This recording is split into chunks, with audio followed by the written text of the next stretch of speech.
Well, new today, NOAA has joined the ranks of Colorado State University and the weather company by releasing its seasonal forecast for the Atlantic hurricane season. And like CSU, NOAA's is also the most aggressive and extreme forecast they've ever issued this early in the season.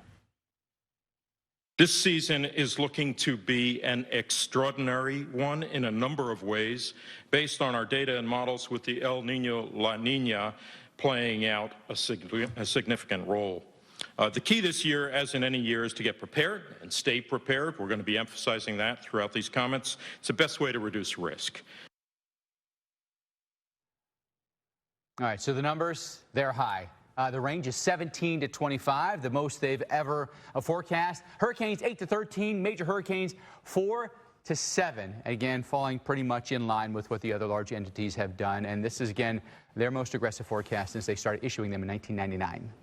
And so, Dr. Knabb, our hurricane expert, want to bring you in to talk about this. Obviously, we've talked a lot about the warm ocean temperatures and La Nina. Anything else going on that's making for such robust numbers? Or are we just so confident in those two factors? Those are the general factors. But when you dig into what is going on in the Atlantic Ocean, sea surface temperatures being at record levels, that's also associated with weaker than usual trade winds that aren't churning up the cooler waters from below. And you add that to the lesser upper level westerly winds that you get in El Nino years, that's going away. We are just weakening the wind shear over places like the Caribbean where we didn't have any hurricanes and major hurricanes last year. I think that could be the biggest difference this year, is that the Caribbean freight train of hurricanes turns back on. And you look back to 2020, you look back to 2005, even 2021, Ian in 22. It's the stuff that forms it comes through and forms in the Western Caribbean that comes up toward the continental U.S. Those are the big, bad hurricane seasons. When do we expect the season to start getting going? I look back to like a 2005. That season started off very fast, right? We have a major hurricane even in early July, right, with Dennis that made landfall. Mm-hmm. Would you expect the season to start early then as a result of all the factors you just listed? I don't see why it couldn't, be given that the sea surface temperatures right now are like into the late part of July and into August, almost peak of season sea surface temperatures.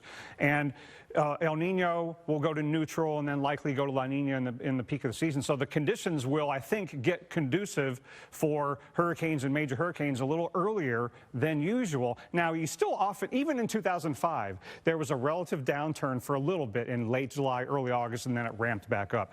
But the early part of the season usually doesn't tell us a whole lot about what the peak of season could be like. It's at least possible that the early part of the season takes a nap every once in a while, and then all of a sudden the peak of the season just goes like gangbusters. But once we get to that peak, I think it's going to be a busy and late season. You know, Do you well think into it could October, be more November. Actually backloaded than it would be forward-loaded? Yeah, think about in 2020 when we had 7 major hurricanes. 5 of them were after September. So if it doesn't get started early, that doesn't mean it won't be a busy peak and after the peak. But you know, there's a lot of attention being given to the number of named storms that NOAA's forecasting higher than they ever have before. But I think it's actually good that NOAA forecasts this large range for the number of named storms, 17 to 25. Number one, that shows there is uncertainty in the total number of storms, but I don't think it actually matters all that much if we have 17 storms or we have 25 named storms, because I think a lot of those will end up being relatively weak, relatively short-lived. We could have 17 named storms and still get to the 7 major hurricanes. You know, so it's all about the hurricanes and major hurricanes. It's harder for the atmosphere to make a hurricane and make a major hurricane than it is to make a named storm. True. And that's what concerns me about this season, that we could have a large number of hurricanes and majors that don't necessarily turn out to sea or get sheared apart as much as in an El Nino year.